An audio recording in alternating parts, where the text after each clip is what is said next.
All right, we're recording, John. Great to see you. Good seeing you. Well, Lauren is here, and as is custom, she will fire the first question at you. What did you feel when Bukele took out that loan and why? And do you want to give that a little context? A little context, not contest, a little context for the listeners if they're wondering what loan is she talking about? So everybody's up to speed, and then your emotions. Yeah.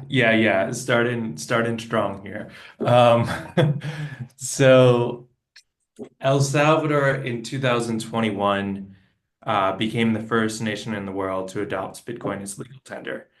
President Bukele, to much fanfare, announced it at Bitcoin 2021 in Miami. He did like a little bit of a media tour afterwards. He did some podcasts and Twitter Spaces, and I was pretty excited by that. That seemed an important signal. Um, and I decided to, I'm from New York originally, but I decided to basically drop everything and move to El Salvador to try to ensure that the first nation to adopt Bitcoin as legal tender would be a positive example for the world, right? That this was always going to be an example. It was up to us to determine what sort of example that would be.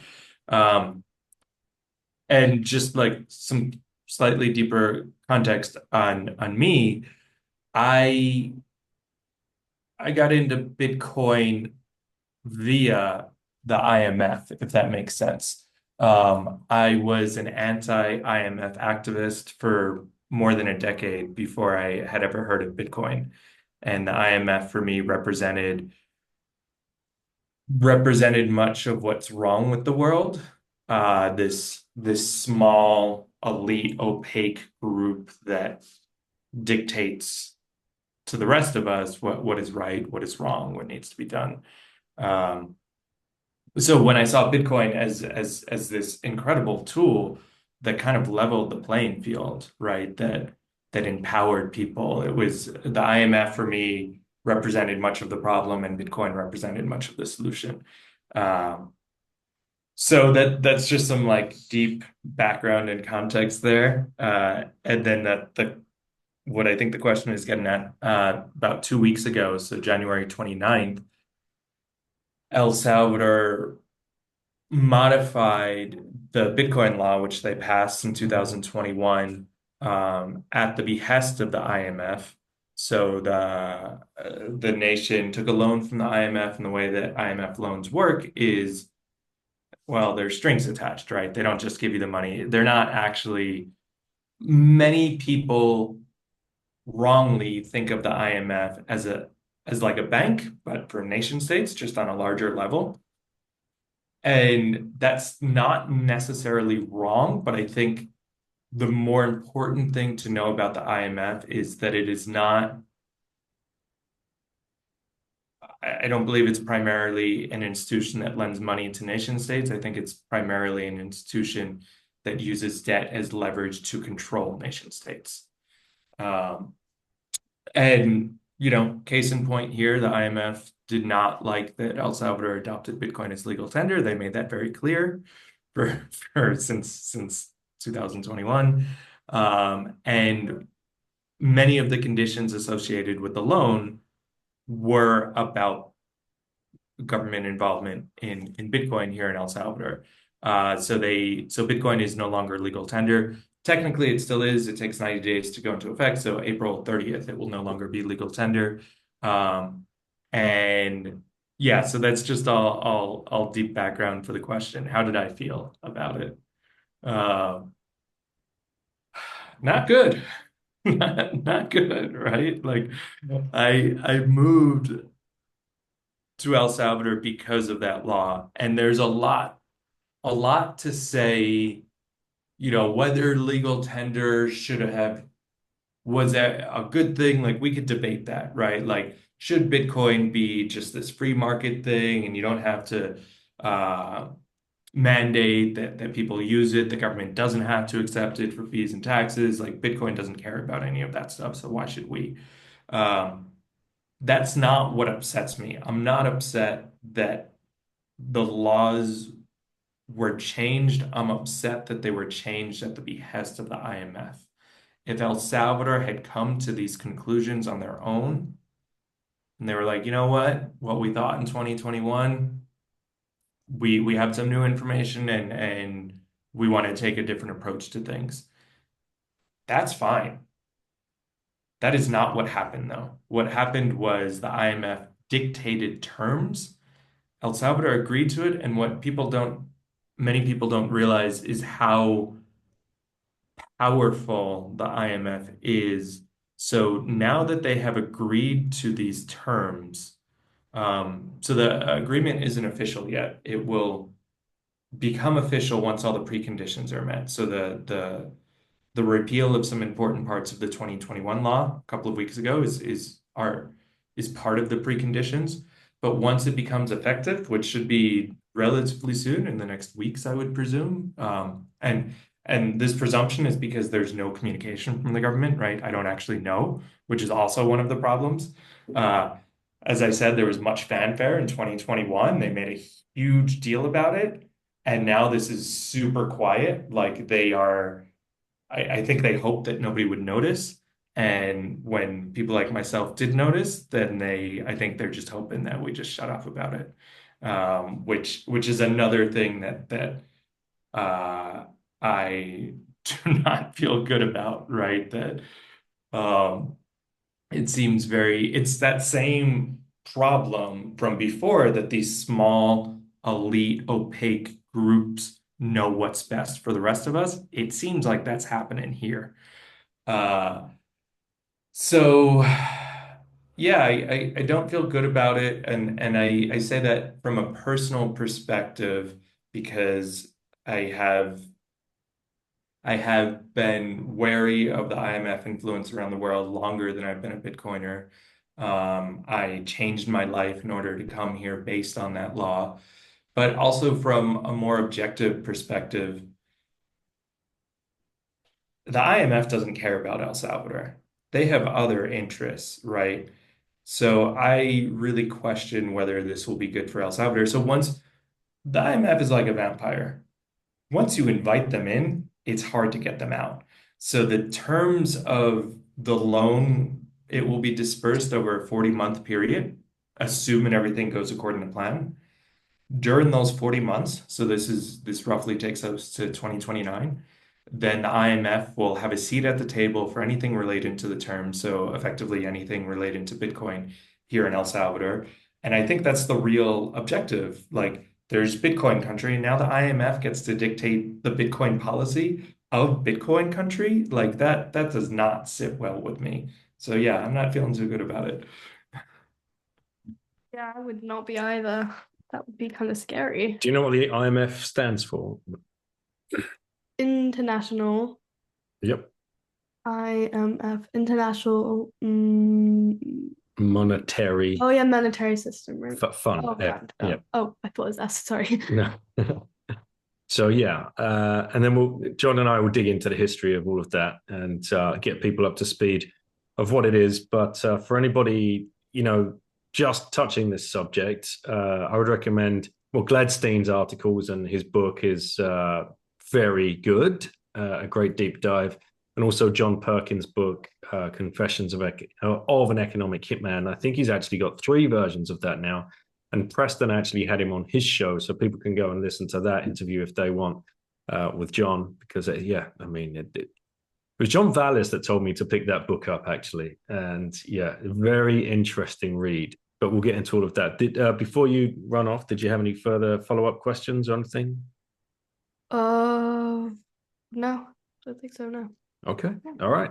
Thank you for having me, and have a good podcast. Bye bye. Thank you. Yeah, thank you. Bye. So I think it's really actually the best place to start, John, would be why you and the IMF back in the day getting arrested at a rally. I love that picture of you, by the way, getting arrested that you posted around. As a young man, tell people what was going on, what woke you up to this. I don't. There's so many adjectives I could use for this. Or no, organization. I don't know what to even call it. But yeah, let's get into that and we'll get into the history. But why were you an angry young man? What had you seen? What had you learned? What was the path that you had trodden to learn the truth about the IMF? Yeah.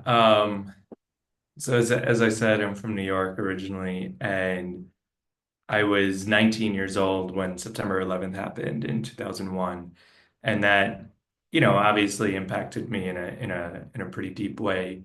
Um, and it turned me into an activist basically overnight, right? Like before that, I had just started my second year at university, and I was, I didn't care, nor did I know much about, geopolitics and like, these macro forces that shape the world. Like that was just not in my, I just didn't know and didn't care about those things. But September 11th, What were really, you studying? What you were into year two? What was the subject? at this point, I was undecided. I eventually finished my undergrad with just communications with a media emphasis. Um, So yeah, it shook me awake, right? It really disturbed me. Like this was such a terrible thing. Why did this happen? Like that was the question that I was asking. And were Why? you in New York when it happened? No, I studied at the University of Hartford, which is like, quite close, maybe a 90-minute drive. Um, but my father worked in Manhattan. My uncle worked in Manhattan as a police officer, uh, and I had actually interned in Manhattan, like blocks away from there. That internship had ended like a week before this, um, and I didn't know at the time, right? Because on the day the communication was very bad. I think the network was overloaded, and you could make phone calls and. Um, but yeah, like it was like my uncle was fine, survived, but he was part of the police force that was inside the building after the plane struck, that was evacuating people. And my father, was close enough, like he saw it happen, and he walked across the bridges like to get out of Manhattan then with like the sea of people covered in ashes, and like I didn't know any of that at the time, but I did know that there were people close to me that were in the vicinity, and I didn't know what happened to them, right? Probably for about 24 hours, I didn't have any communication.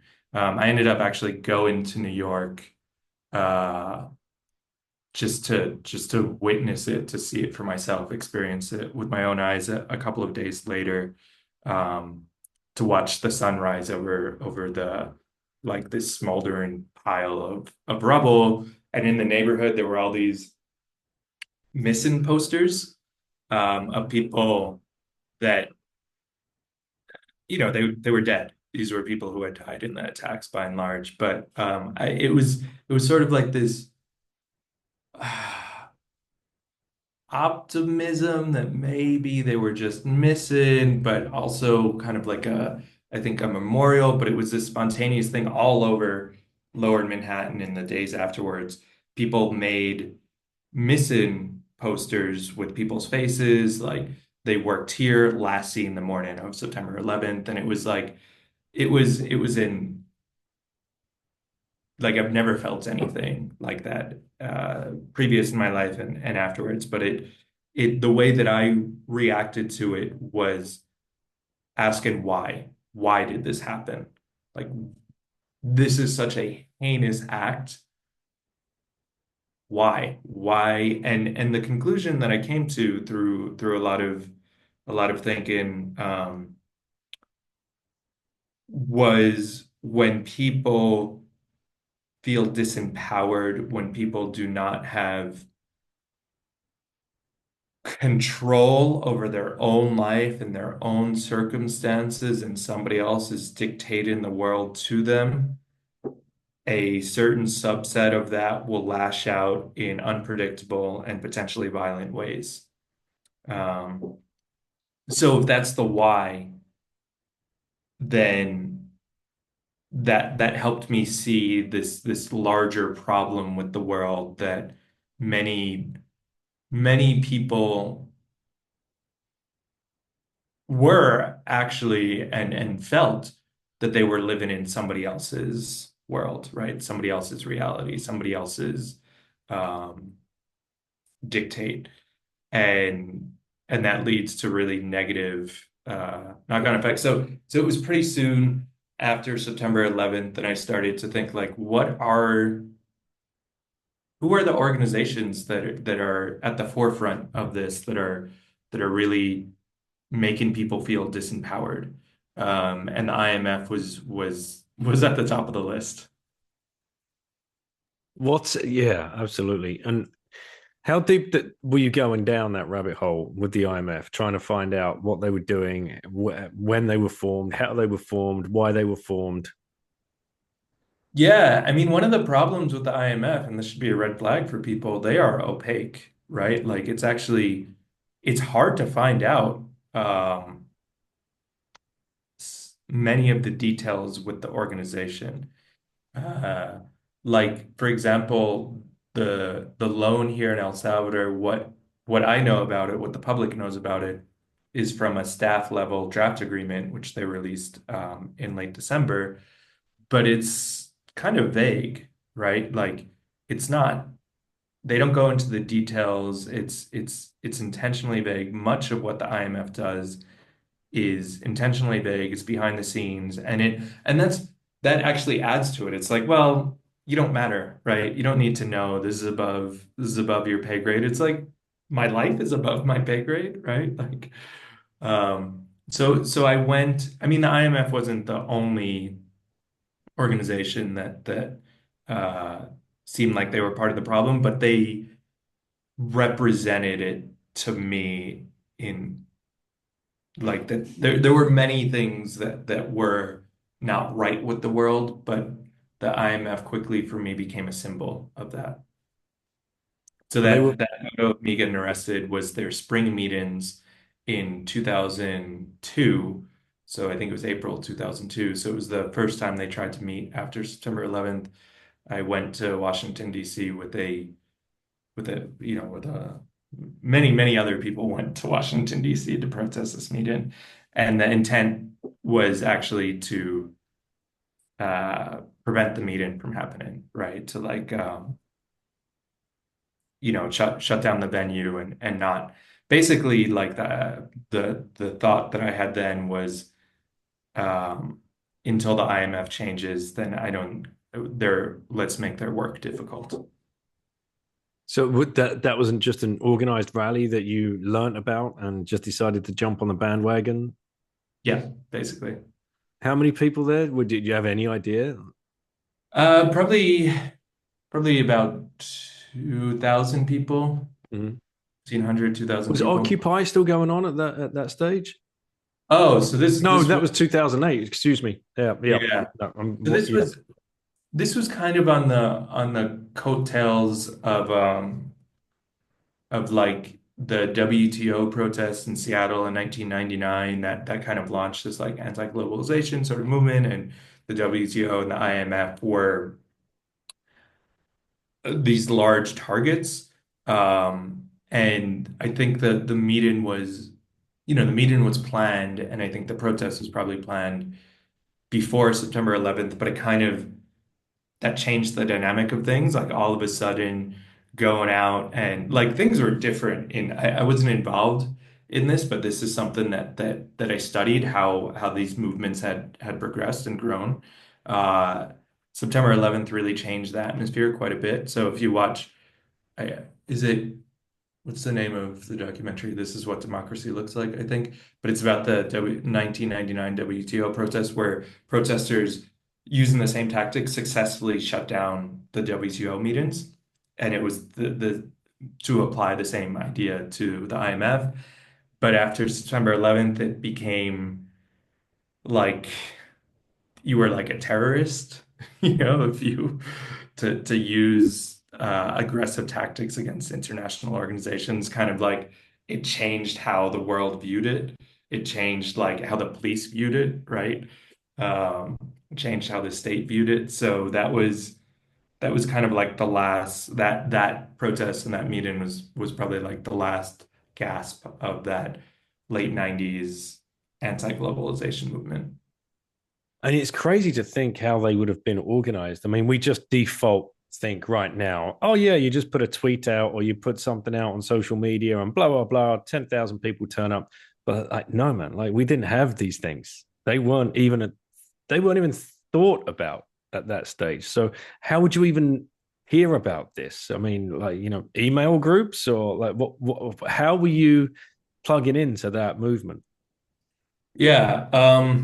So literally the evening of September 11th, myself and some friends and roommates, like we just stayed up all night just talking about like what the fuck is going on with the world and what can we do about it? And we actually kind of formed a collective, like an activist group, called ourselves People of Tomorrow. And we had a mission statement. So like I became very interested, almost obsessed with social movements and how social movements could enact change. Was really interested in the Students for a Democratic Society, and actually the mission statement that we wrote was modeled after their mission statement, which is called the Port Huron Statement. Um, and like the thing to me that seemed like it was really challenging the apparatus was the anti-globalization movement, and the primary targets were the WTO and the IMF. Uh, but that was part of a network. I also was interested in media, so I joined what was, I think it still exists today, but it's, I don't know, I haven't paid attention to it in quite some time. But the Independent Media Center movement. So there were like indie media centers around. So they would pop up media centers around protests, but also like permanent ones. And there was a permanent one in Hartford, Connecticut, where I live. So I joined that group, and these were people who were like already pretty plugged in to the movement. They were a little bit older. They had been involved. Maybe some of them had been in Seattle and like involved with more directly with the organization of this. So I plugged in locally in Connecticut with people who were plugged in, I guess, more nationally and internationally, if that makes sense. Yeah. Okay. So then It was what? like person to person, really. Right. It's mad, right? Think about it, how it works today. Um, so I'm really getting a clearer picture of like you get obsessed with this idea of social. What did you say? Social order or social Well, I don't know, social movement movements? or what, which, yeah. Right. Yeah. So we'll get to that later, but that's obviously what you see in Bitcoin. Uh, I see Bitcoin from the lens of a social movement. I think people viewed Bitcoin as different things. Like they would categorize it as technology, as currency, as money, as like I actually view Bitcoin as a social movement. awesome. So how did you and why were you arrested? Um, so I was arrested. It's funny, like I guess I haven't like this picture has been shared so much, but I've never like really gotten into these details about it. Who took As the picture? who took the picture?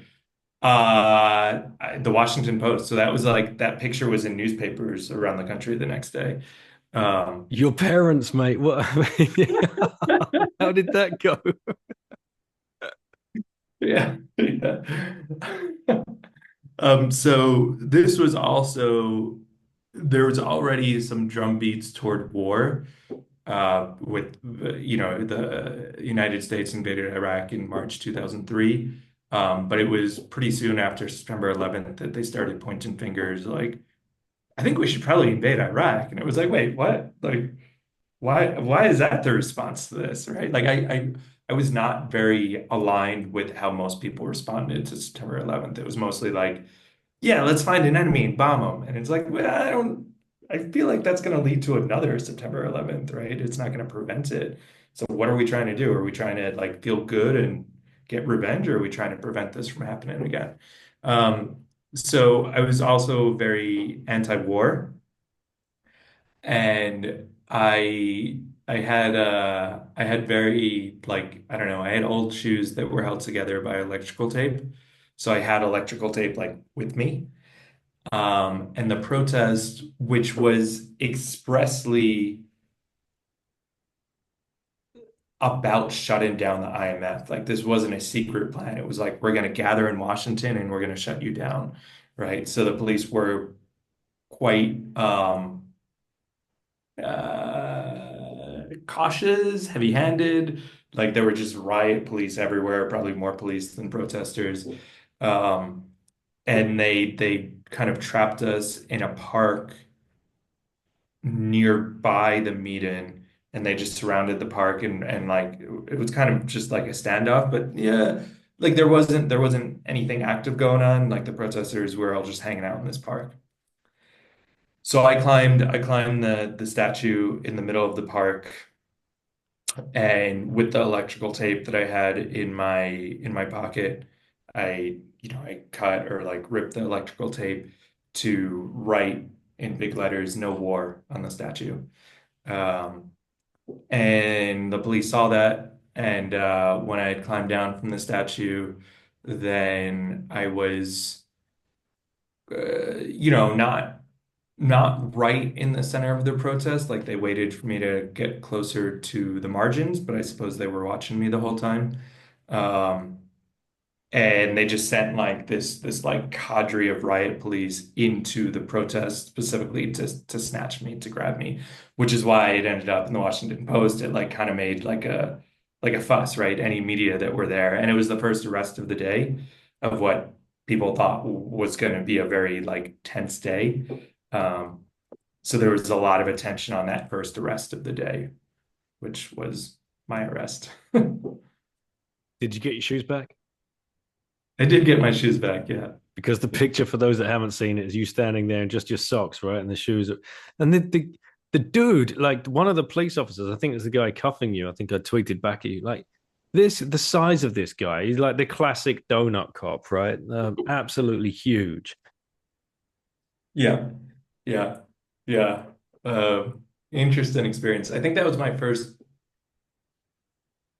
arrest at a protest. I've been arrested at protests or for political reasons maybe 16 or 17 times at this point, but that was the first. Wow. So, all right, what happens, right? They put the things on you, the ties, and then you're straight back into the back of a van and then whisked off somewhere. Or what happens that next few hours? Because you must have been shitting it. Obviously, you're a pro now, 17 times down the line. You know how to handle these things. But there you are, a young man being arrested, uh, obviously worried about what your friends and family are going to be thinking, and having no information on where you are. Yeah, what goes through your mind? So I actually wasn't that stressed about it, as maybe you could tell from the photo. I'm like smiling in the photo. Um, and that is because though it was my first arrest, I was kind of anticipating, not that I knew that it would happen, but I knew that there was a strong possibility. Like I had committed myself to take an aggressive action against these IMF meetings, right? Non-violent, but aggressive. Like I had committed myself to effectively civil disobedience. And that was in fact the plan, to like lock down in front of doors and like actually prevent people from entering, shutting down the venue. So I actually went through some pretty intensive non-violent direct action training prior to this protest, like in preparation for it. And that was another like really interesting thing about like this particular social movement at that moment in time is they were super well organized, people were very committed, and people knew what they were getting into, right? There were no surprises. It was not a surprise that I got arrested. I was hoping that I wouldn't, but I wasn't surprised that I did. And I had gone through pretty intensive training to prepare for that. So that this was an interesting time. It's always interesting to get arrested at large protests. Um, they were anticipating mass arrest that day, So they had like literal buses lined up, right, to bus people away. And they put me in a bus. And it was just me in the bus because like it kind of fizzled. It didn't turn into this big confrontation between the police and the protesters, and people just kind of like hung out in the square and then like kind of dispersed, right? Like there was no big confrontation. So the day before there were like 600 arrests. The day before there were decentralized actions around DC to shut down. There were meetings that kind of like the meetings were kicking off. There were some events, IMF events the night before, and there were decentralized actions to shut down these different events. And it seemed like the police weren't prepared for it, so the activists were pretty successful in shutting down these events. And that's when the arrests happened, right? When the police kind of like lose control of the situation. But the second day, they were maybe over prepared, right? There were tons of police and they had like funneled everybody into this space. So there weren't a lot of arrests that second day. So after sitting in the bus for a while and they were like, all right, we're going to fill this up, and they did not fill it up. So it was just me. Um, so eventually they took me off the bus and they put me in a police car. I was just in the back seat of a police car, and it was an interesting day. Like they kind of just drove me around the city. They drove me to um, a police station to process me, but they didn't even want to process me because they were like, there's going to be this influx of people. So we're going to process them all together. So you just wait here until more people come, basically. Um, and I think maybe like one or two more people came, but it wasn't this massive, they weren't arresting hundreds of people like they were anticipating.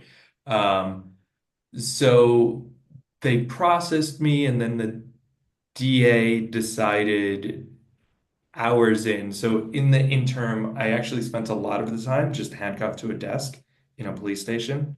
Like I spent some time in a holding cell, but most of it I was either in a police car or a bus or at a desk, um, which is not really typical based on all the other arrests that I've had. So the DA decided at the end of the day to drop the charges, right? It's like we only arrested, I don't know how many people were arrested that day, but like single digits, right? Like five or something. Um, and none of them were serious charges. They were like, disturbing the peace. In my case, I was charged with I think disorderly conduct and vandalism for the tape. But like there were no like assault on a police officer or sort of more serious charges. So they were like, you know what, let's just drop the charges and give them. I mean, they don't actually drop the charges. What it is oh man, it's been so long that I'm forgetting these terms. Uh a- Acquittal and contemplation of an ACD, so an acquittal and contemplation of dismissal, which is kind of like the arrest hasn't gone away, the charges are pending, but if nothing happens after, in this case, it was 6 months, then the charges are dropped, right? So if you get arrested again within 6 months in this jurisdiction, then it could be twice as bad, basically. But if you don't, then the charges just go away. So they released me with an ACD and some paperwork, but it was a weird situation in which the officer who originally handcuffed me, I was taken to a different precinct than his precinct, and they had to return the handcuffs to the original officer because I guess the handcuffs were like assigned to police officers. These weren't like zip ties, these were like the metal handcuffs, right? Um, So before releasing me, they like took me on errands, basically. I just sat, now without handcuffs, sat in the back of a police car while they drove around the city looking for this officer to give him his handcuffs. But we actually stopped by a couple of protest sites, like looking for him. It was a strange and unusual experience. Mate, right. Okay, so that was your that was your entrance into the world of being arrested at protests. Were the other arrests, were they all IMF related or other issues? No, a variety of other issues. So I mean, the biggest concentration of my arrests were right around when the Iraq War started, because that was um, I was very active in the anti-war movement, and like that organization that I talked about that was founded the evening of September 11th, with myself and some friends and neighbors, kind of morphed into a larger organization, and we organized a lot of demonstrations and protests. And I was the president of that organization. And as a point of principle, we never asked for permission, so we never asked for permits. We really, like, if you're gonna, I mean, that is crazy. And maybe for international people, the law is different in different places. In the United States, you have to ask permission to protest, which is crazy. You have to ask permission to protest of the people that you are protesting. Well, assuming that you're protesting the state, right? You have to ask the state's permission to protest. So But you have John, to it's the land of the free, John. You forget this. all right. Right. Yeah. Uh, Uh, Sorry, triggering like 50% of the audience right now, but there you go. Like people have to wake up and realize. You're not free there. You are not free. I mean, you could argue that you're not really free anywhere, but that is something that in these early days of activism, so I was a known activist.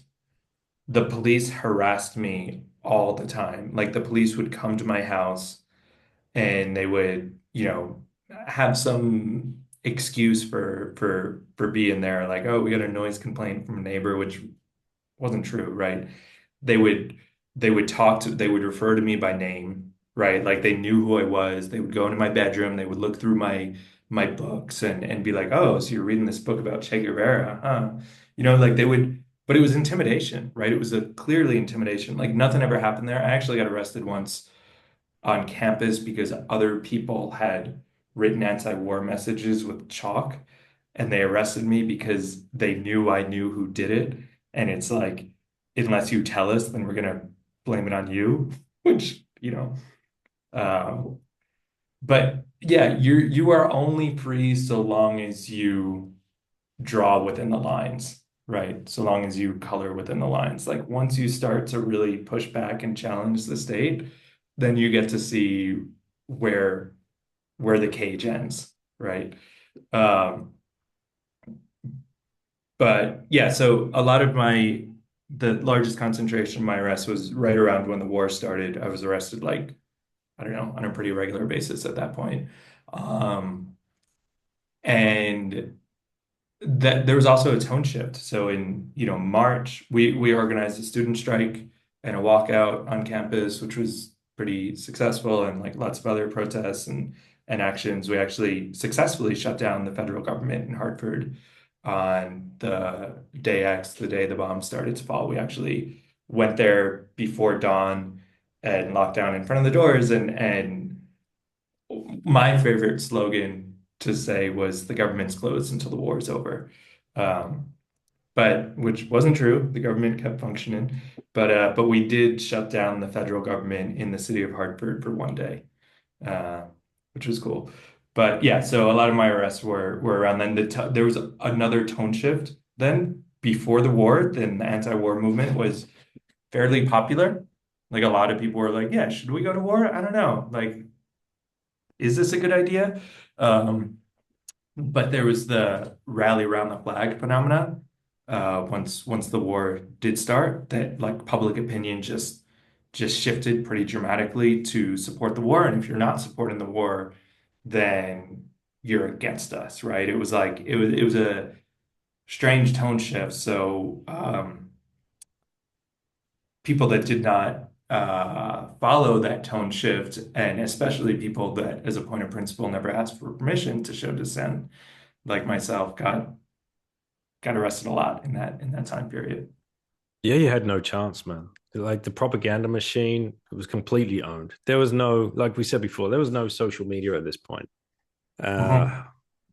that you could make any kind of inroads into because the people just they're just watching Fox and CNN, and it's beat the chest and wave the flag, and that's that. If you own that medium and the newspapers, and it's owned, and that the agendas get pushed through there, no wonder that you guys stood no chance.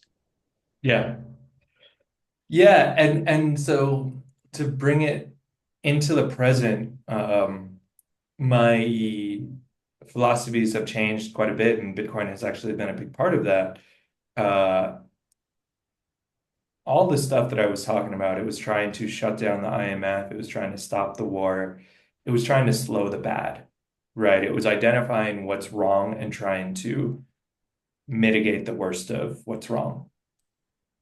Now, and Bitcoin really helped me see this, it's not about slowing the bad, it's about speeding the good, right? And Bitcoin is an opportunity and a tool that allows us to speed the good, right? And I've taken a bit of a departure from that these last 2 weeks. I've been very vocal in my opposition to the IMF deal here, which is a bit out of character for me because it's like kind of focusing more on the negative than the positive.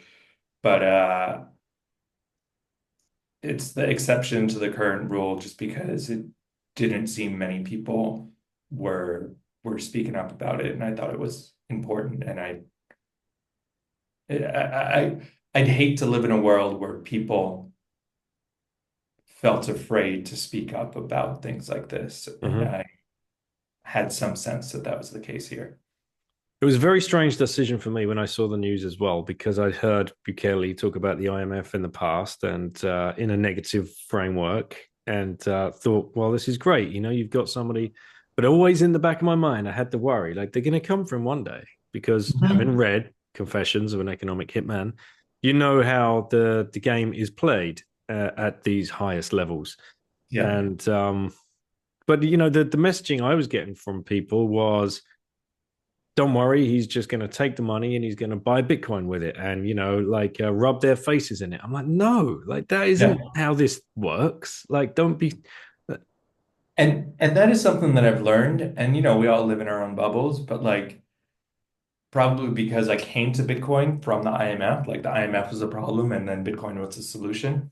Um, I had presumed that Bitcoiners, I knew that the IMF was an organization that the general population was not very well informed about, but I had presumed that Bitcoiners were, and I was wrong, right? Like most Bitcoiners do not understand how the IMF works. That has never been so clear to me.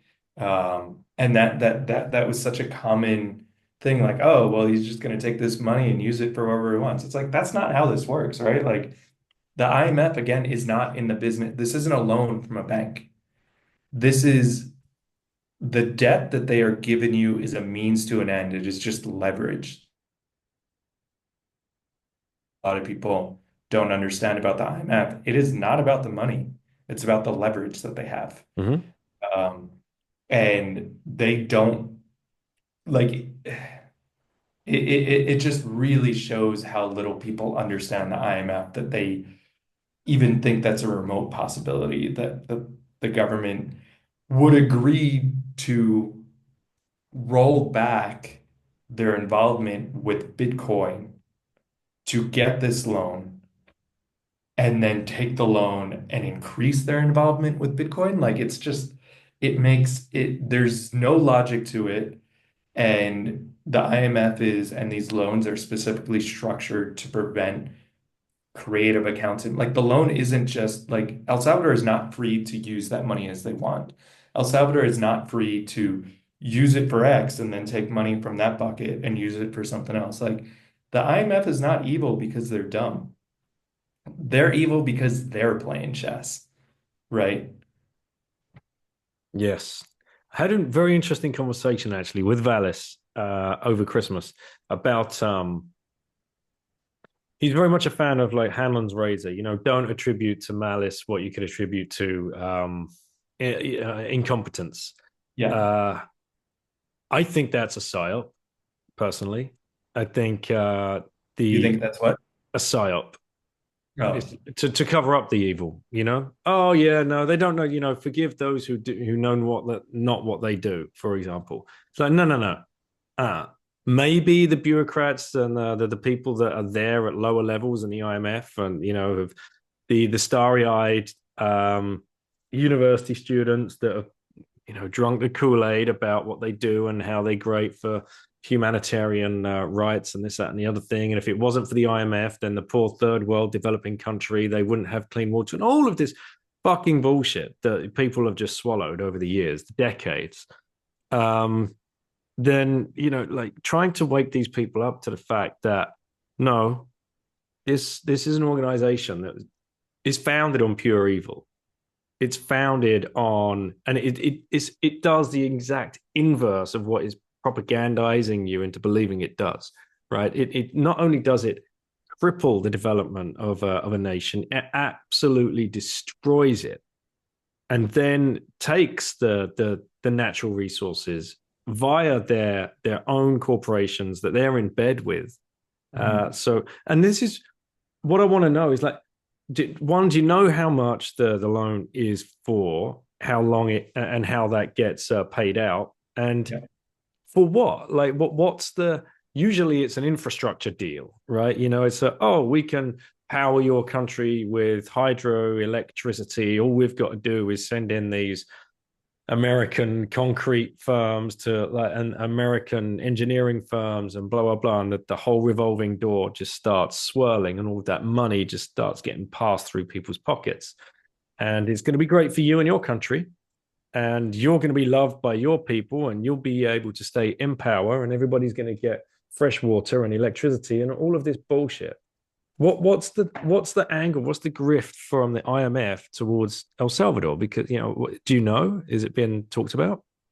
Yeah, so I'll start with that first question for how the duration of the loan and how it's structured, the amounts and all that. So it's 1.4 billion from the IMF, and once the preconditions are met, then it will be dispersed over a 40-month period.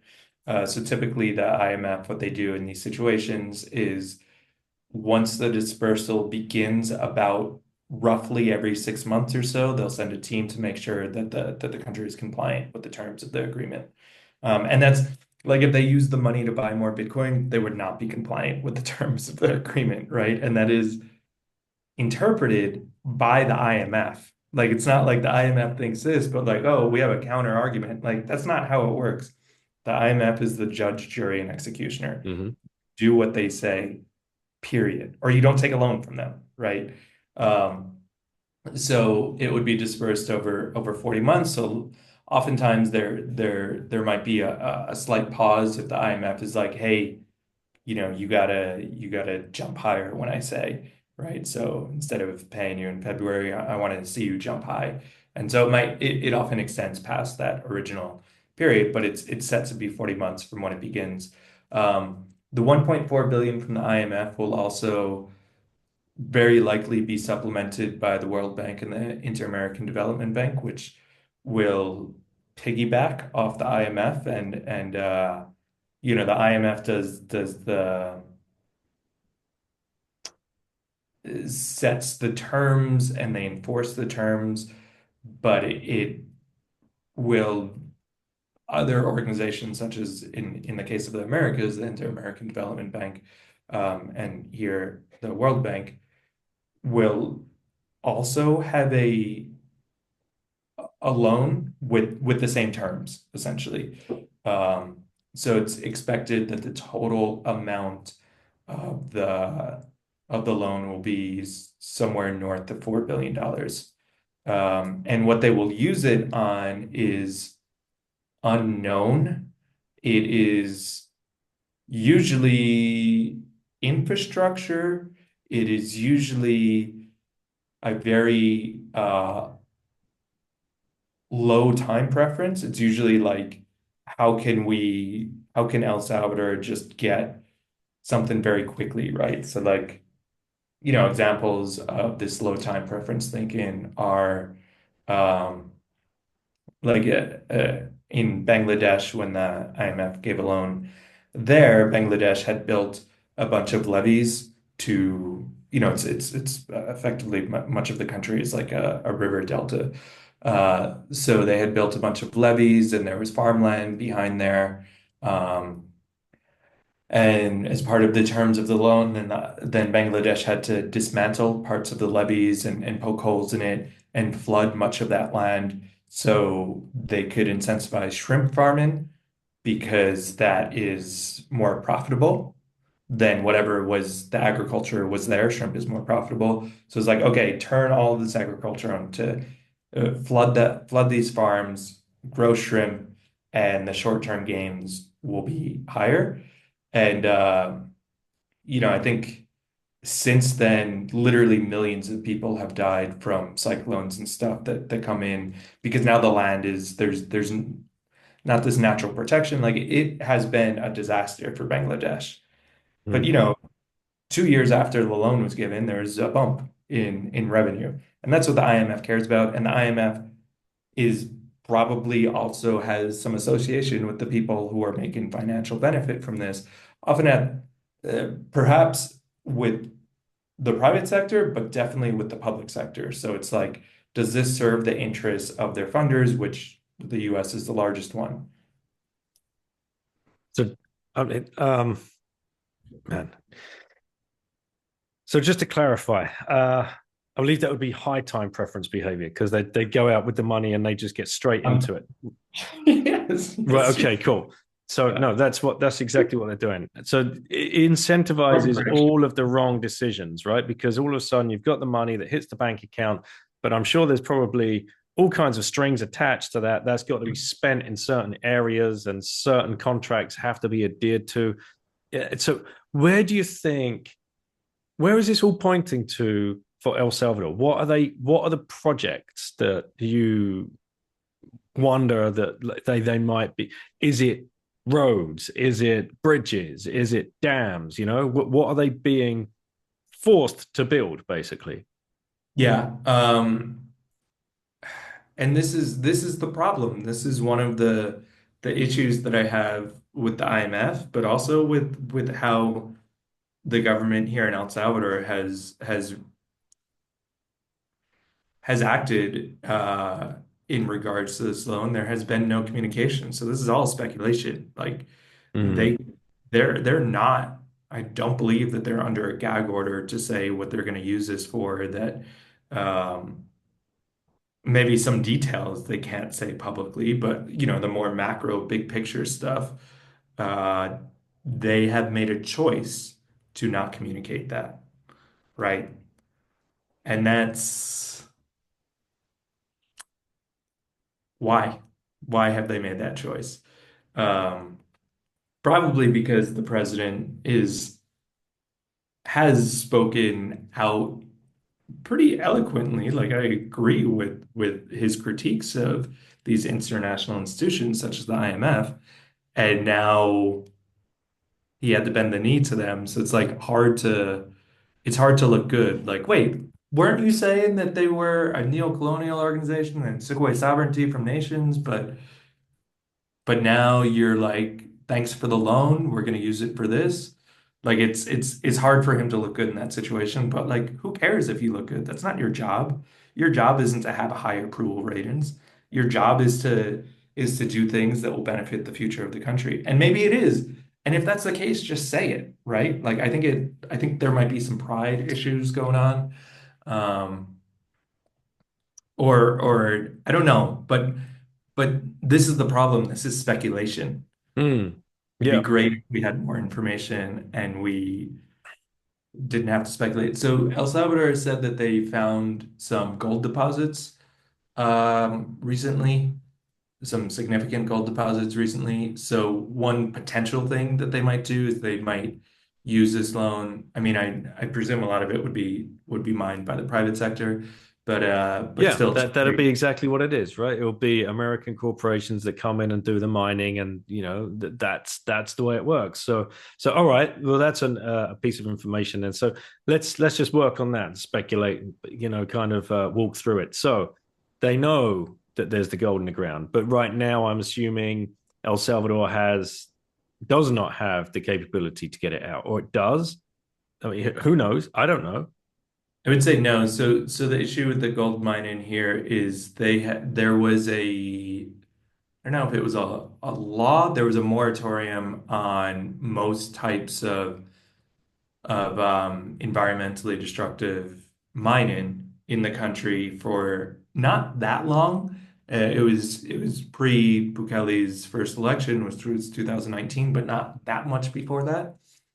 Um, and one of the things that they have also done in the past couple of weeks is they've lifted that moratorium and they've changed the legal structure to make it to allow, large scale mining in the country again.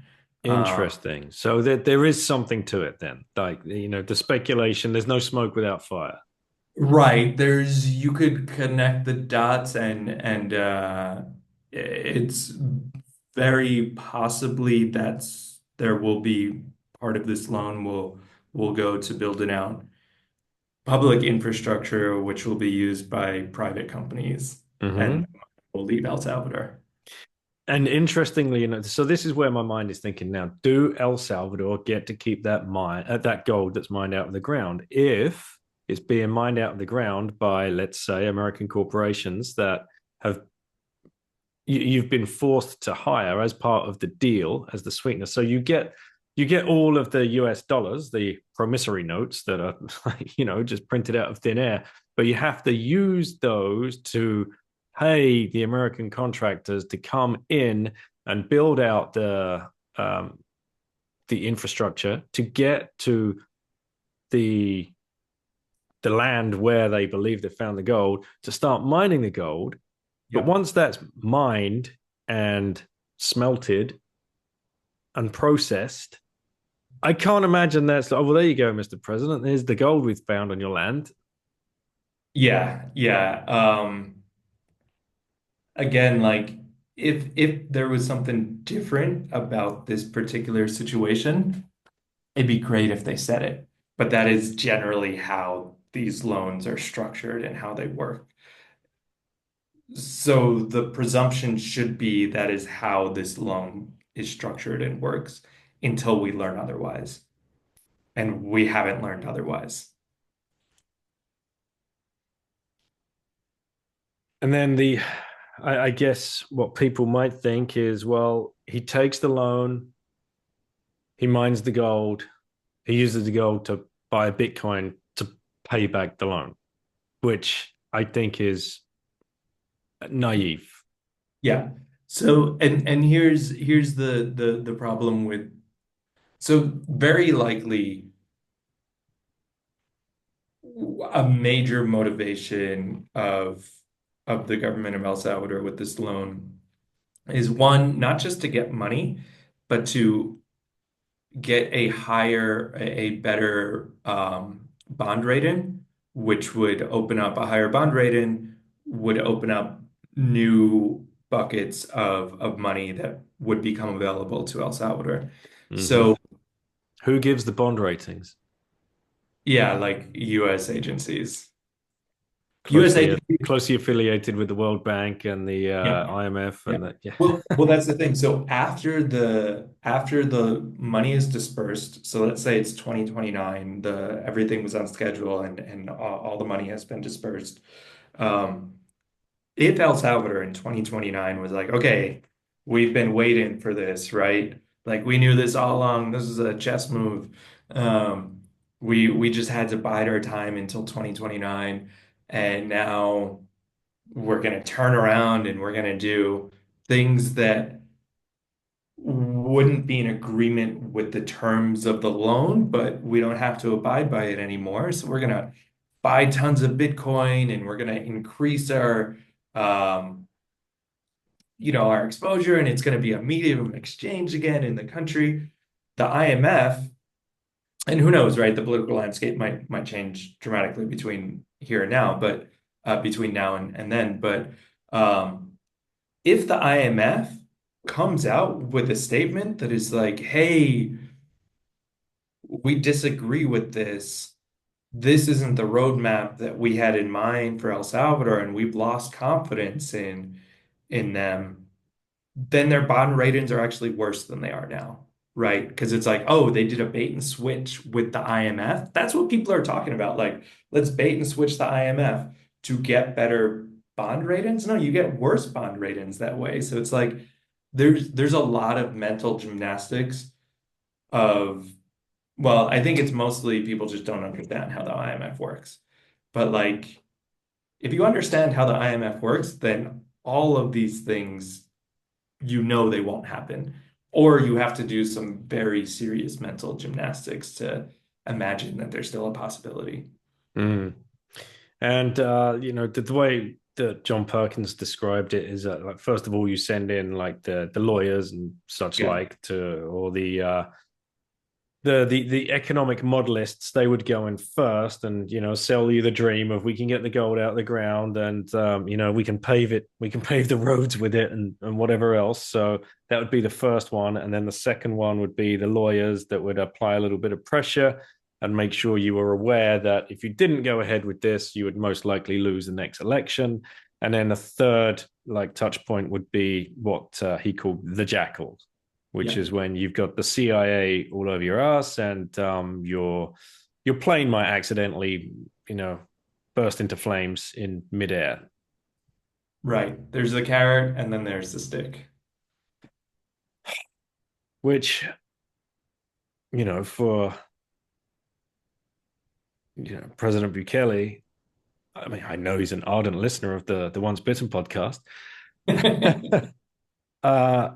I hope he's not had a visit from the jackals, but you can't not put that aside. You've got to think this thing all the way through from all the different angles. Yeah, and I'm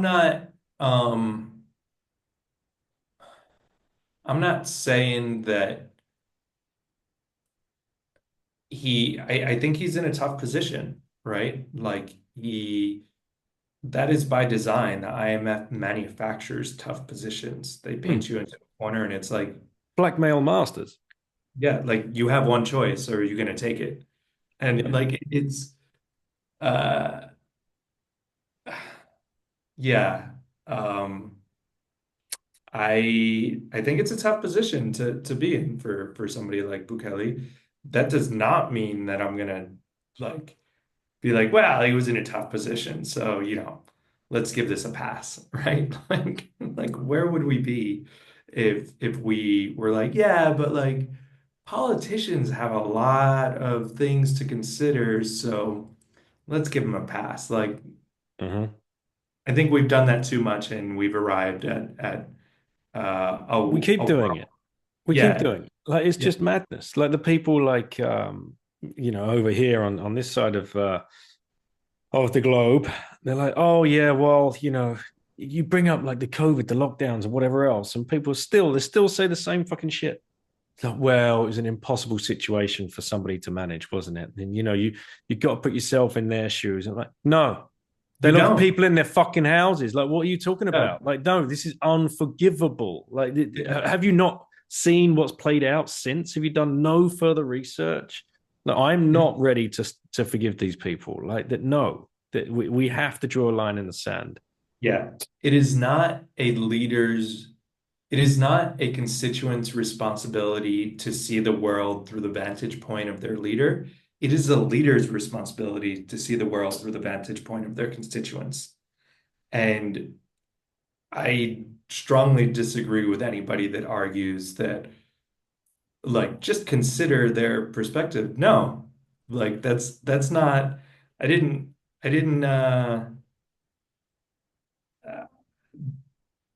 I'm not going to give them a pass. If you don't want to deal with that, don't run for president, right? I have no sympathy for politicians. You have consciously thought out power. And so to throw up your hands and be like, it's a tough situation. You chose it, right? You chose that situation. I have chosen to try to build a world where politicians don't matter as much, right? Where we don't have these centralized leaders. Um, that's my vantage point. That's the responsibility that I have. Like, I don't have the responsibility to see things through the eyes of the president. Mm-hmm. So, yeah, and this comes to the point that is spoken about a lot in our space, and I always credit Jeff with the quote along the lines of "You can't fight the system from within the system," and I always think about the more you fight it, the more you feed it, the more you validate it, and I think about this the scene in what's the Japanese movie Spirited Away. Have you ever seen that one? I have not. Spirited Away. There's a scene in it where there's this just giant blob of a monster that just it's insatiable, and like the slaves around it that they're running around and trying to please it and appease it. They can't feed it enough ever, and that's exactly how I see that fiat monetary system and the politics all around it. It doesn't matter what you do to try and change it. You can't, and by fighting it, you will feed it because Yes. you're validating it. And the only thing that we can do is ignore it and build out the parallel system, which is Bitcoin. Yeah. Yeah, I strongly agree with that. The problem with trying to change the system from within is it's not you who changes the system, it's the system which will inevitably change you, right? It it feeds off of your energy, even in opposition to it, right? When Especially you, so. yeah, when you oppose a system, you're part of it and you give it legitimacy, right? The real power that we have is to walk away and build something better. And that is the takeaway of all of this, right? That we need to build something better, that we can't rely on politicians, that we can't rely on governments, we need to do it ourselves. But that doesn't mean, and there's definitely a part of me that is like, okay, just move on, right? Like and that will happen, right? That's going to happen. It's only been 2 weeks and like it's it doesn't matter what the government does. That is true. But that doesn't mean that I think in this particular case, we shouldn't express our discontent and disappointment with what happened. And then move on and keep building. Right. So I think I'm nearing the end of my like of that like break from like, just move on and build. And Yeah, still I've seen. So I've been following your tweets closely because I DM'd you as soon as you started speaking out about this because it's so cool to see a Bitcoiner on the ground there, living there in El Salvador, keeping us up to date with what's going on with daily tweets and just trying to dig through the information that you can and your thought processes.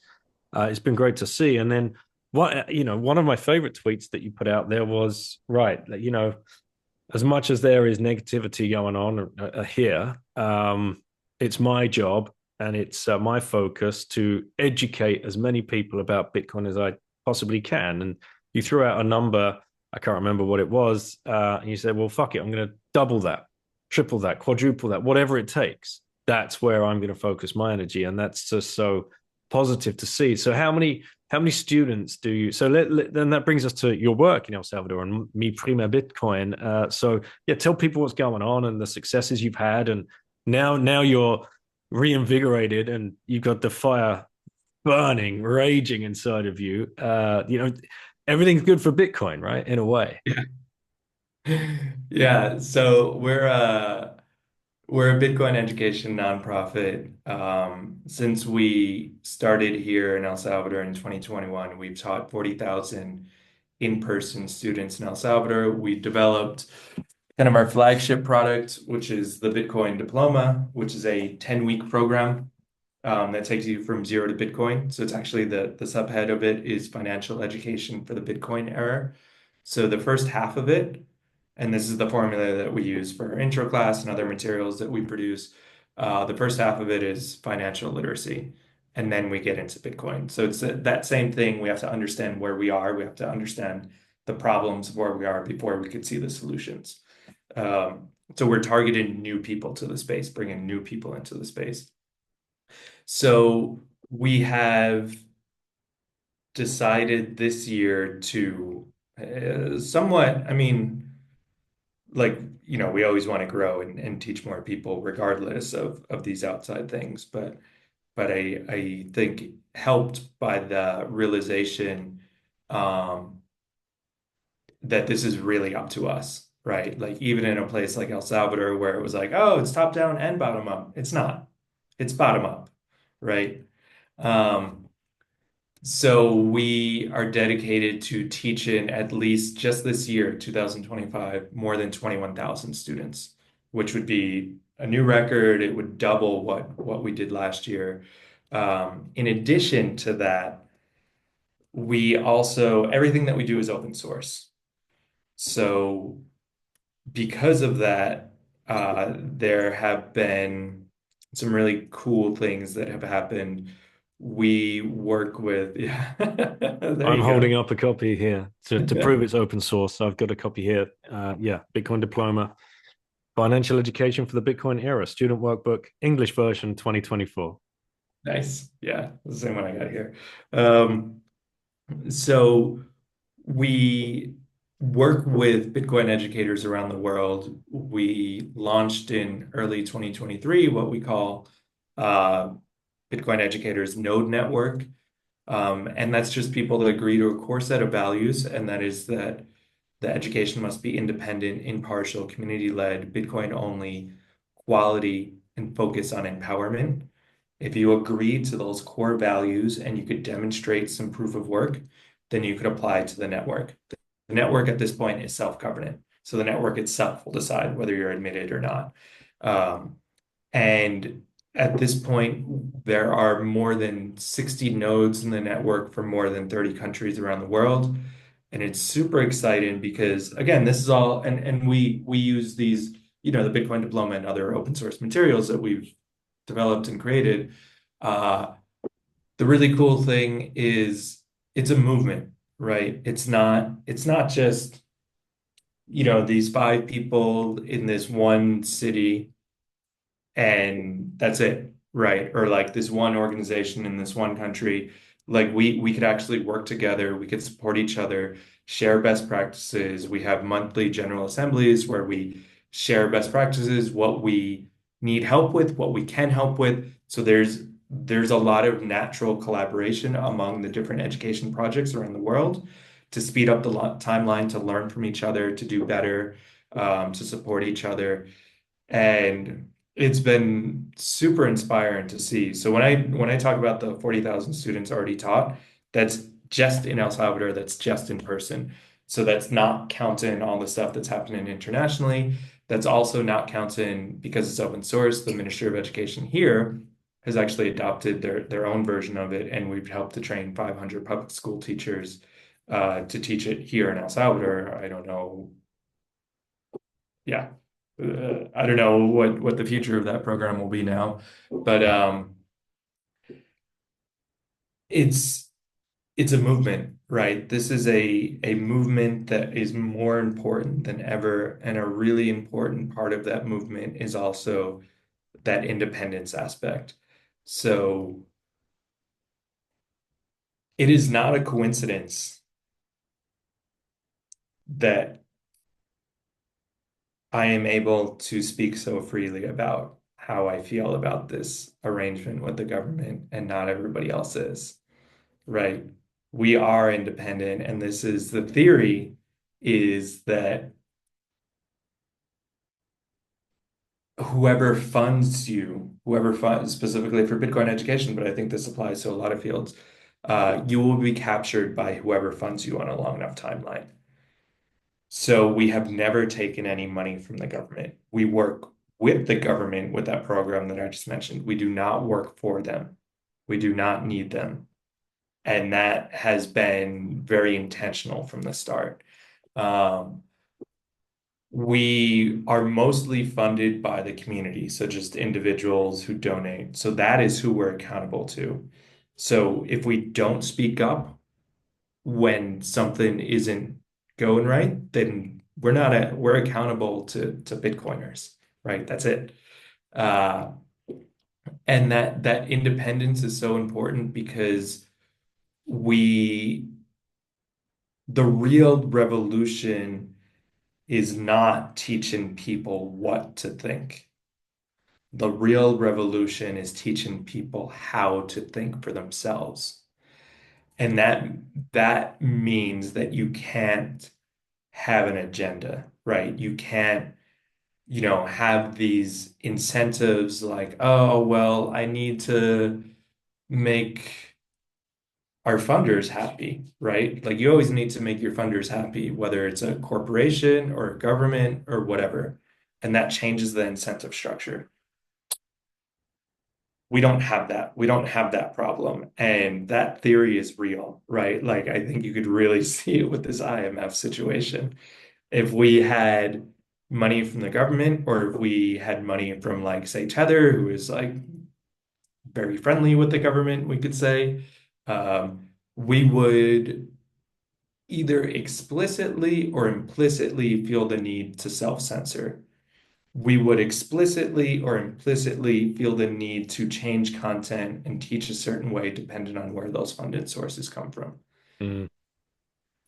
And this is this is a real opportunity that we have here with Bitcoin to change how we operate in the world, to change not who is in power, but our relationship to power.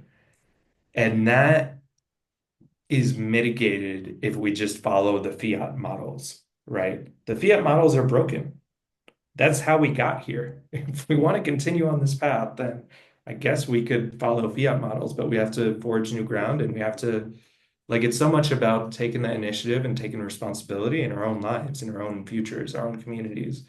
Um, but it's there, right? Like, as much as I'm disappointed with some recent events, I'm also all it does is show that that a lot of theories are like they're real. There are consequences to it, and it actually just for me reinforces that we my first Bitcoin, but we as a movement that cares about onboarding people to Bitcoin in a way that is independent and impartial, how important that is, and that we already have an infrastructure for it, right? We've also built in the last year, we built an LMS, a learning management system, which we're starting to roll out and will be used by these education projects around the world. Like we're building the infrastructure and the tool set. We're already well on our way. And all this does is show how important that is. There's a good case to be made here that sovereign mindset will lead to sovereign money rather than the other way around. Mhm. Yeah. Yeah. Yeah. Like as passionate as I am about Bitcoin and Bitcoin education, it's a means to an end. It's a tool. This is not about Bitcoin. This is not about Bitcoin education.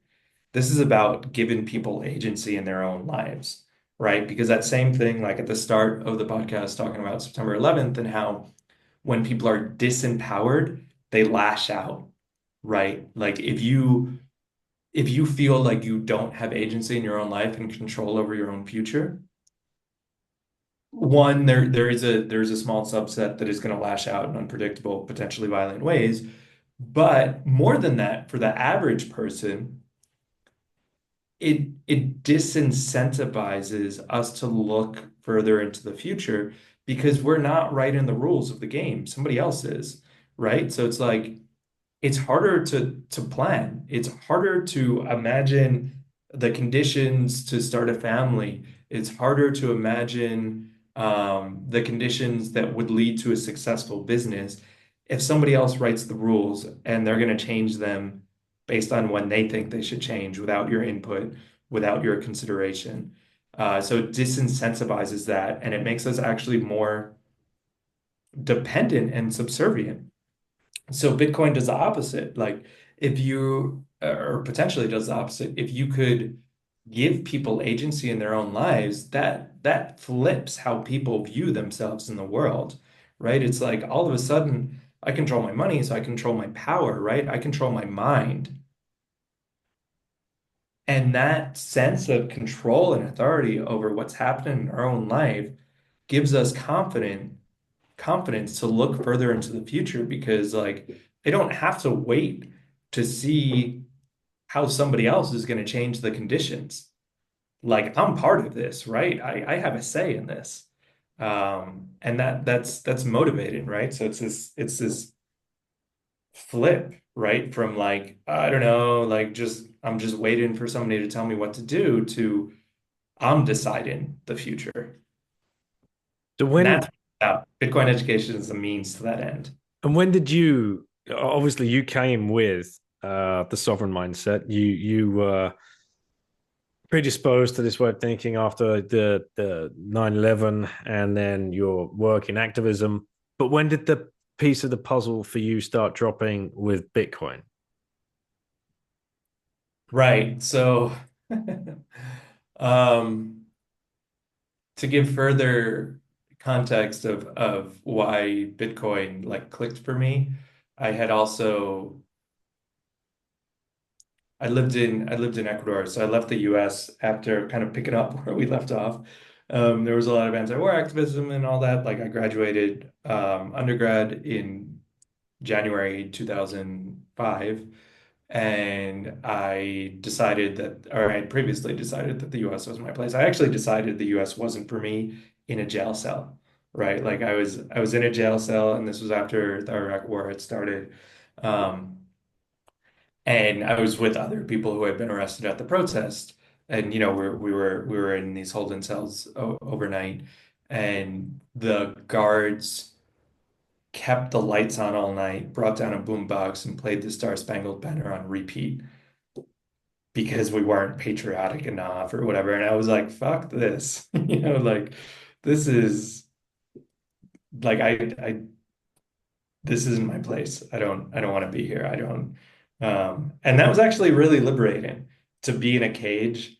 The most liberated I've ever felt was actually when I was in a jail cell. Because it's like, okay, like you could change my physical conditions, but you can't change my mental ones.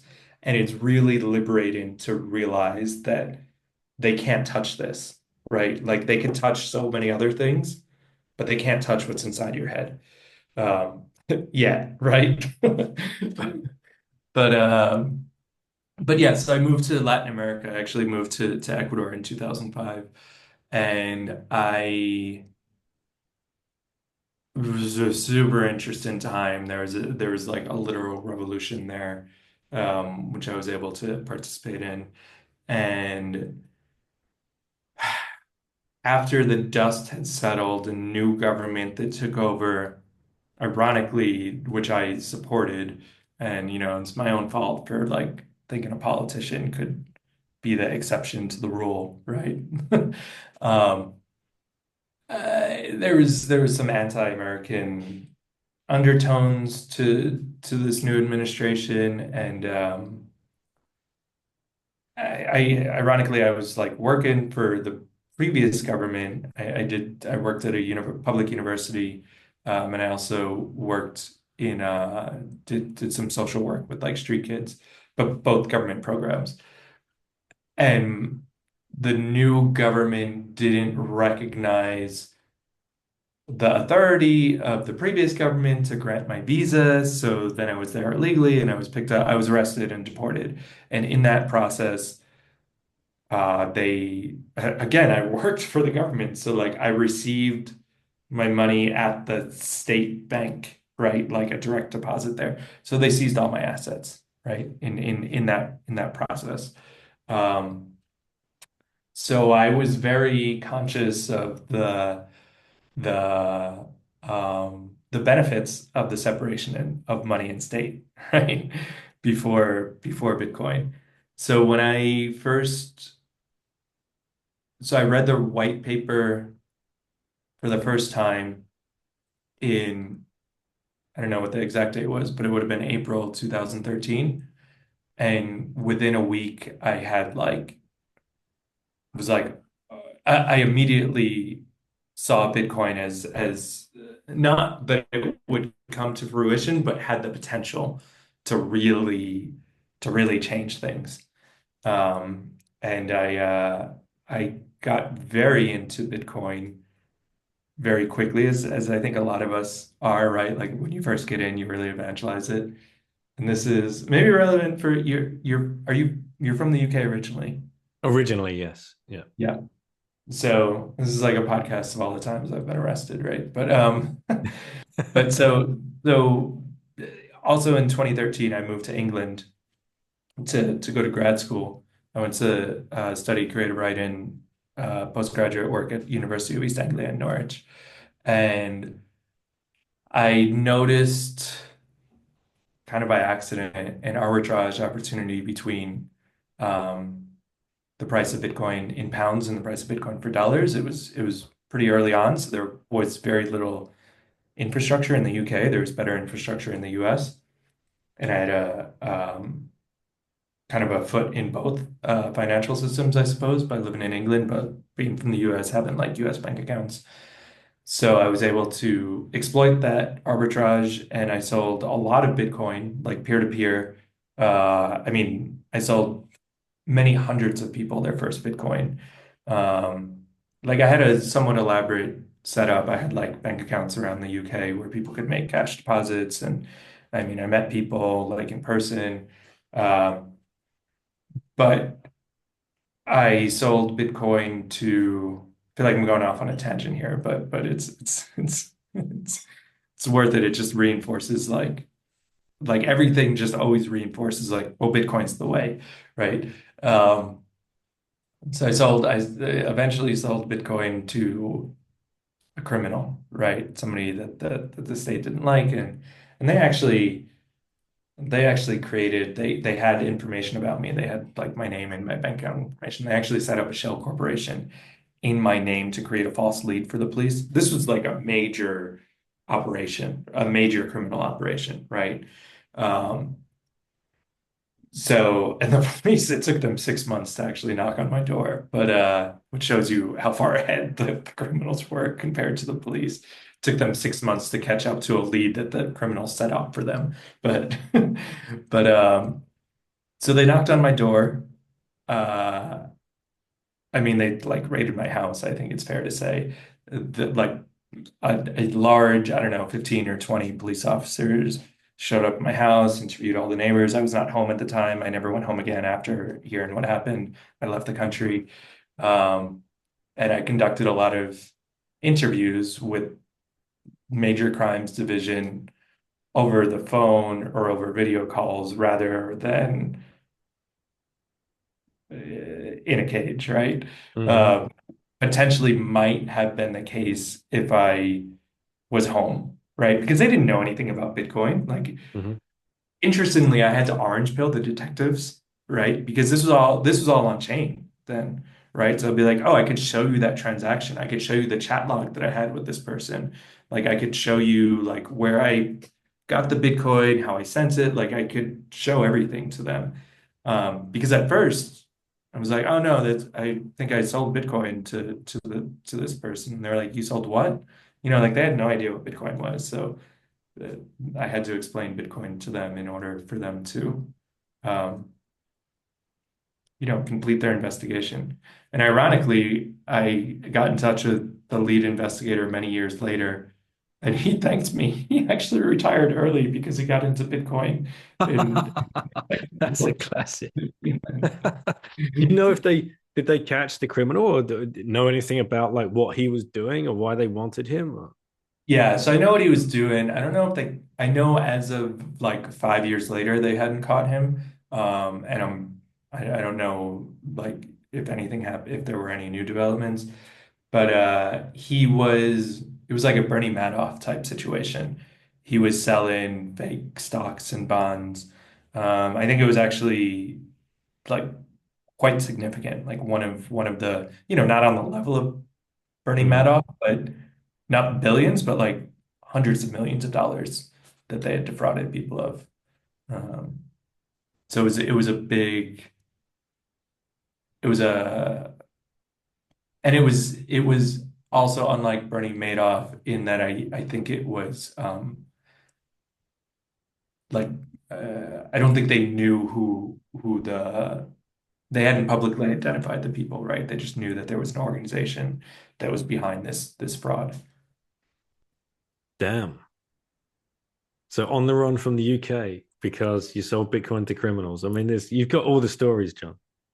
Yeah.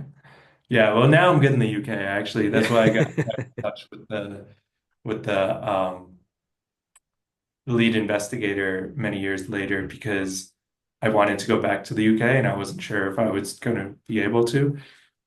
He told me like very directly in the early days of the investigation. He told me very directly. I was like, "Can I go back to the UK? Like, I like it there. Maybe I want to go back."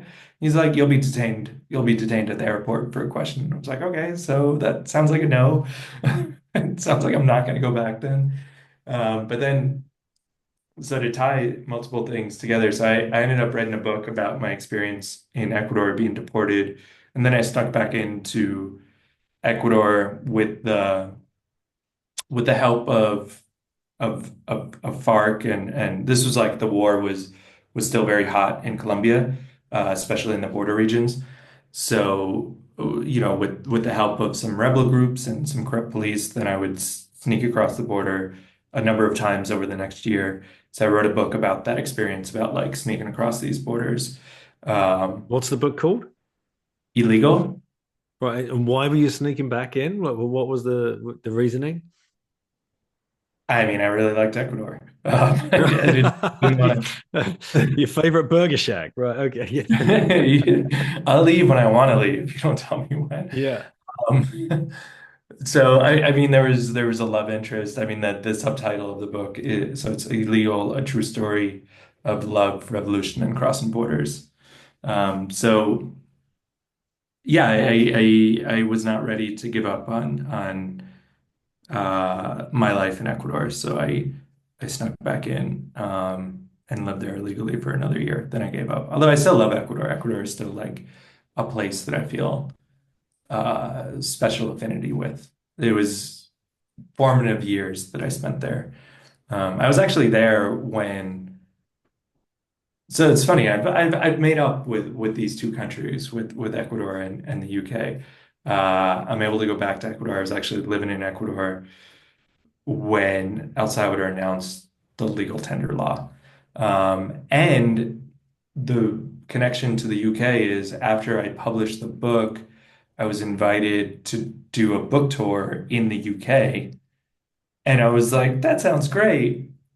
I just got to check on a few things, right? Like, I don't know if I'm allowed to go there. So I got back in touch with the lead investigator, who then told me that he's like I'm not in charge of this. I retired. Like I got into Bitcoin and I was able to retire a little bit early. I'm spending more time with my family, whatever. Um, but like I really appreciate like I understand things in a different way than I did at that time when we thought that you were like a fraudster, right?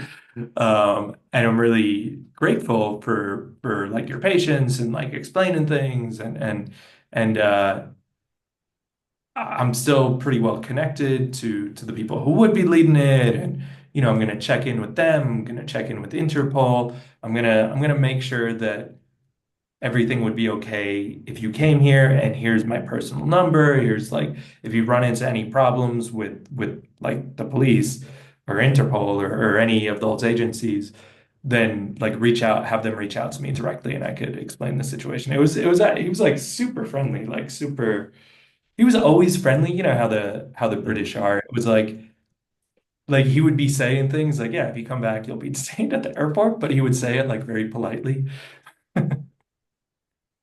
John, you're a dark horse, mate. You've got some incredible stories here. So I'm going to have to get the book. So Illegal by John Dennehy.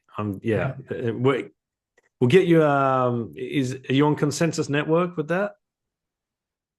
No, no. So we're actually moving the we're gonna put the Bitcoin diploma on consensus. Yeah. But yeah, that book isn't because it's not a Bitcoin book. It's not about Bitcoin stuff. Right.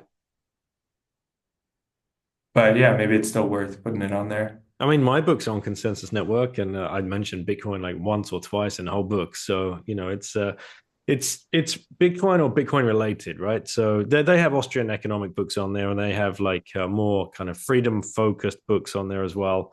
So it's Mhm. yeah, but we'll chat with Nico about it because I'd love to be able to buy it from them, and Right, buy it with Bitcoin. yeah, Right. buy it Like, with Bitcoin from a Bitcoin company, and rather than in fiat with Amazon, like wherever.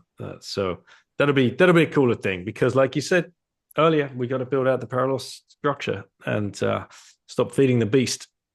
that's Uh, true. You should put it on consensus. we should probably close this down, man. Like, it's an hour and 40 minutes that we've been going. Uh, the last thing I would ask you is, with your past experience with brushes with the law and the political system, you must, in the back of your head, you must be, are you looking over your shoulder? How are you feeling living in El Salvador? Now you're questioning this IMF loan because, it's pretty easy to track down a Bitcoiner, and everybody knows who each other is over there. Like there's a core team of Bitcoiners, and yeah, how do you think about that? Like, what's going through your mind? Yeah, I mean, to be frank, that is a concern, right? This is something that maybe, affects my sleep. Um, but there have been many people who have written me, many Bitcoiners here in El Salvador who have written me, saying, thank you for speaking up. I feel the same way, but I'm afraid to say so. I don't know what the consequences would be for, my visa renewal, or maybe like currently work with, or in the future potentially might work with some people that wouldn't like to see me express this opinion. So I want to see, I'm obviously going to keep the specific person quiet, but I had a reply here. So I said, in one of these messages, I replied, I worry how this will affect my future here, but so be it. I worry even more about what would happen if no one said anything at all. Mm. What's plan B? What's plan B point one? Like, I mean, my son was born here. His mother is Salvadorian, and I don't think she's interested in leaving. So I'm pretty deeply rooted in El Salvador. Um, it is always a little bit scary to speak truth to power. Um, but I don't know what's the alternative. yeah, self censorship and self loathing. Yeah, yeah, right. I, I I wouldn't want that. Yeah, yeah, yeah, yeah. And Yeah, I so hope many more people make that realization as well. yeah, and we will, and I will, move on and just focus on building again, right? This is a speed bump. That's all it is a speed Mm. bump.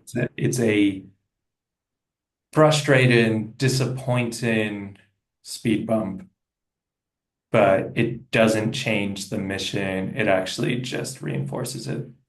Last thing I want to see is you in one of the new mega prisons, mate. Yeah, me Which has too. been some weird tweeting going on as well. Like that's weird. There's no other way to say it. You can't be proud of incarcerating tens of thousands of people with view to do more of the same like that. And then I wonder, is that what part of the IMF money is going to go towards? And that's real dark stuff. Yeah. Damn. Right. John, if you had one last orange pill left to give to somebody, who would you give it to and why?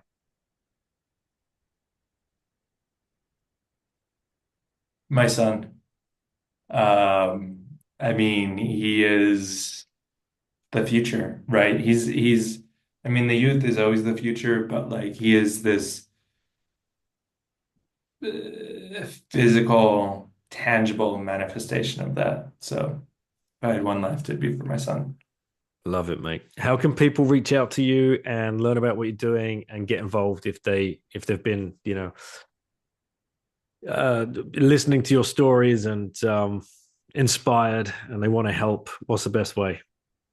Yeah, so you can follow me personally on Twitter. That's just jdennehy_writes. The project you could follow on Twitter or Instagram, other socials. That's my first Bitcoin _. And if you are interested in volunteering for the project or joining the Node network, the best way to find out more there would be at our website, which is myfirstbitcoin.io. There's a tab on that for people that want to volunteer. There's also a tab on that just goes into more details about the education network, what it is, and how you could participate. Excellent. Well, thanks for coming on, mate. Thanks for everything that you are doing and continue to do for Bitcoin and the education. And I look forward to seeing how this plays out. And the rest, I'll be following your tweets closely. And let's hope you can reach that goal of another 21,000 people educated this year. That's lofty goals, but if not you, then who? Yeah, exactly. We have to take charge of our own future. Well said. Thanks for coming on, mate. Appreciate it. Yeah, thank you for having me.